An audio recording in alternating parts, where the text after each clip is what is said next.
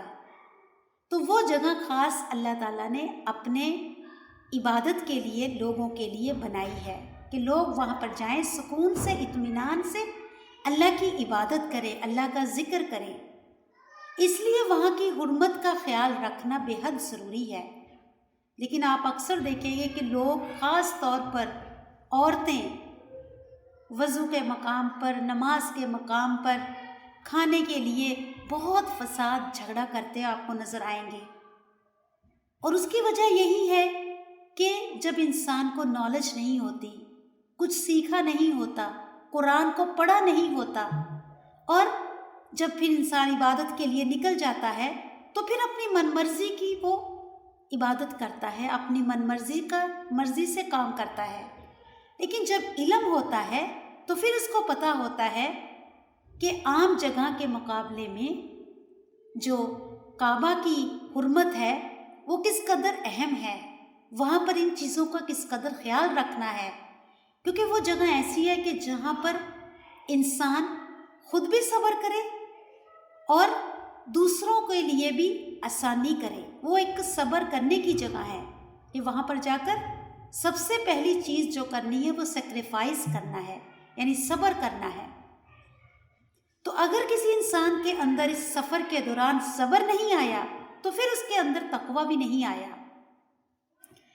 تو اللہ سبحانہ تعالیٰ یہاں فرما رہے ہیں جعل اللہ الکعبۃ البیت، بنایا ہے اللہ نے کعبہ کو گھر، الحرام حرمت والا، یعنی جس کی حرمت ہے، قیاما للناس لوگوں کے قائم رہنے کی ذریعہ، والشہر الحرام اور 4 مہینے یعنی حرمت والے مہینے، والہدی اور قربانی کے جانور، والقلائد اور پٹے والے، یعنی قلائد کہتے ہیں گلے کا ہار جو جانوروں کو پہنائے جاتے ہیں نشانی کے لیے کہ یہ جانور جو ہیں خاص طور پر قربانی کے لیے حرم لے کر جائے جا رہے ہیں۔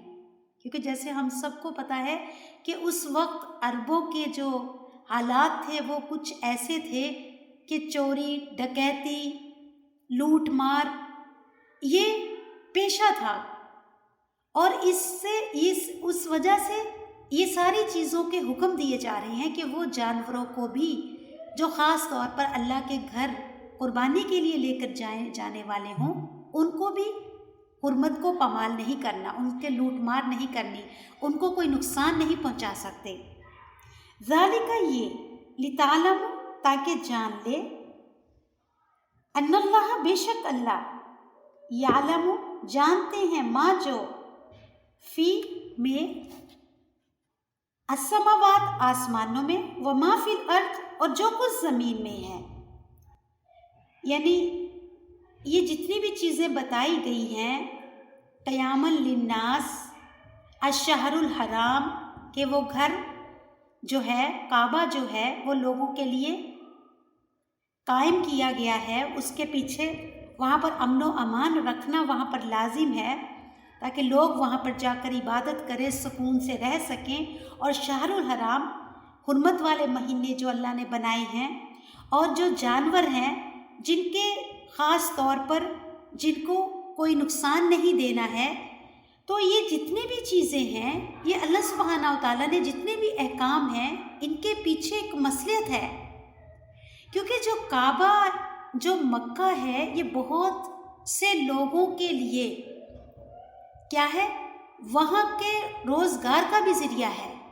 کتنے لوگ ایسے ہیں جو وہاں پر جا کر یا وہاں کے جو رہنے والے ہیں ان کی تجارت کا ذریعہ ہے، وہ بزنس کرتے ہیں، اور کتنے لوگ ایسے ہیں کہ جن کے لیے یہاں سے کھانا پرووائڈ ہوتا ہے، کیونکہ جتنے جانور ذبح ہوتے ہیں ان کی کھال بکتی ہے، ان کا گوشت بانٹا جاتا ہے غریبوں مسکینوں کے اندر، تو کتنے ملکوں کو، کتنے لوگوں کو اس سے فائدہ حاصل ہوتا ہے۔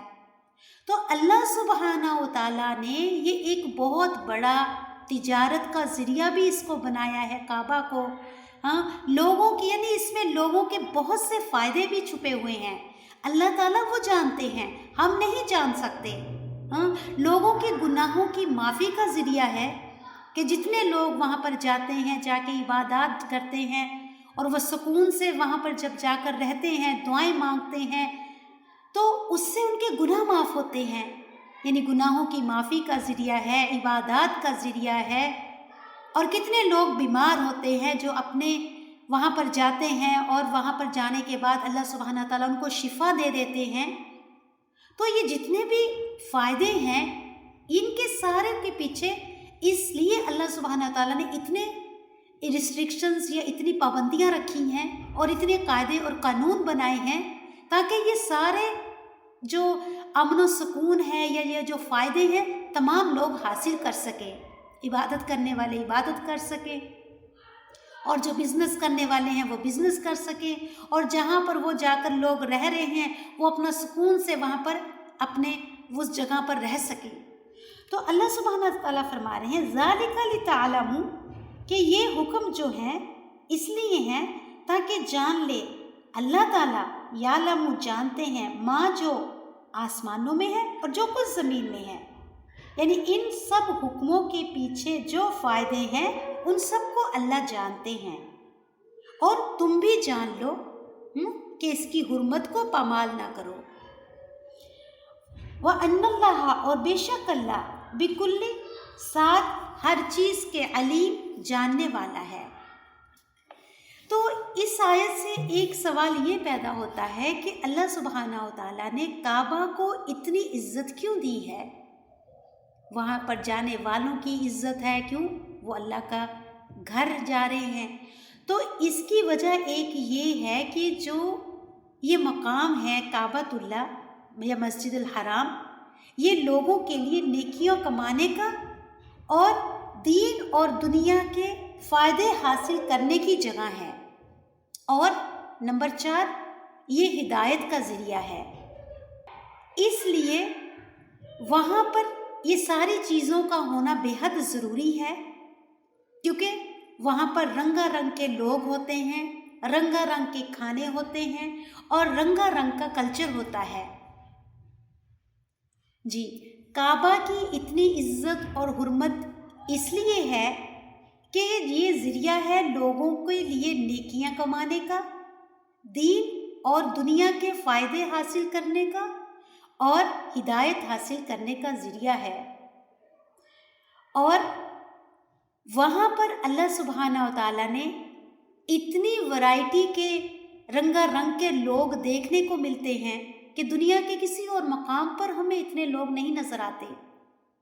اتنے مختلف قسم کے لوگ، مختلف قسم کے کھانے اور ڈیفیکلٹ اور ڈیفرنٹ ٹائپ کے کلچر، یہ ساری چیزیں ہمیں وہاں پر ایک جگہ پر جا کر ملتی ہیں اور اتنی زیادہ ورائٹی آپ کو کہیں دنیا کے کسی حصے میں جا کر نہیں مل سکتی.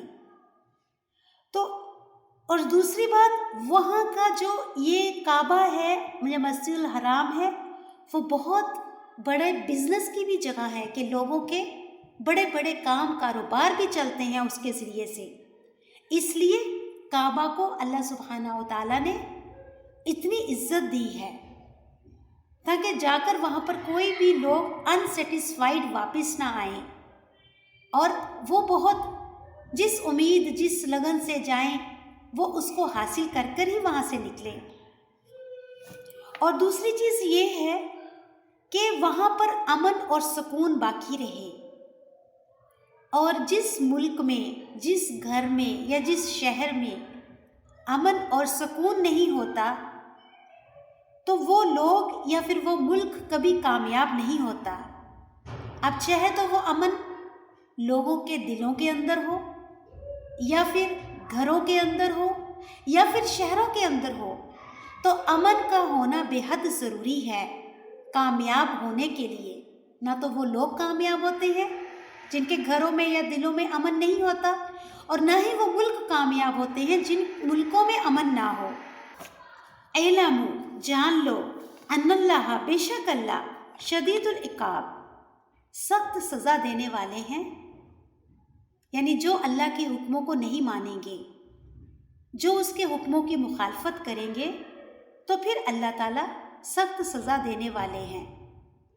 وَأَنَّ اللَّهَ، اور بے شک اللہ غفور الرحیم، اللہ تعالیٰ غفور الرحیم بھی ہے، یعنی گناہوں کو معاف کرنے والے۔ یعنی اللہ سبحانہ و تعالیٰ کی اس آیت میں صفات بتائی گئی ہیں کہ اللہ سبحانہ و تعالیٰ شدید العقاب بھی ہیں، جو اللہ کی باتوں کو یا اللہ کے احکاموں کو نہیں مانتے ان کے لیے، اور جو اللہ کے احکاموں کو یا اللہ کے حکموں کو مانتے ہیں اور اللہ سے ڈرتے ہوئے زندگی گزارتے ہیں تو پھر اللہ تعالیٰ ان کے لیے غفور الرحیم بھی ہیں، یعنی اللہ تعالیٰ ان کے گناہوں کو معاف کرنے والے بھی ہیں۔ ماں نہیں ہے علی الرسول، اوپر رسول کے، اللہ سوائے اس کے، البلاغ پہنچا دینا، کیا پیغام، واللہ اور اللہ، یعلم جانتے ہیں، ما جو تبدونا تم ظاہر کرتے ہو، وما تکتمون اور جو تم چھپاتے ہو، تکتمون کتما سے ہے، کاف تا میم، یعنی رسول کے آنے کا مقصد بتایا گیا ہے کہ رسول کے آنے کا مقصد یا بھیجے جانے کا مقصد کیا ہے؟ اللہ کا پیغام بندوں کو سمجھانا۔ لیکن اگر کوئی انسان اللہ کی یا اللہ کے رسول کی بات نہیں مانتا تو پھر اللہ سبحانہ و تعالیٰ کافی ہے اسے دیکھنے کے لیے۔ اللہ سبحانہ و تعالیٰ ہمارے ظاہر کو بھی جانتے ہیں اور اللہ سبحانہ و تعالیٰ ہمارے چھپے ہوئے کو بھی جانتے ہیں، جو کچھ ہمارے دلوں کے اندر چھپا ہوا ہے اللہ اس کو بھی جانتے ہیں۔ سبحانک اللہم و بحمدک، نشہد ان لا الہ الا انت، نستغفرک و نتوب الیک۔ السلام علیکم ورحمۃ اللہ وبرکاتہ۔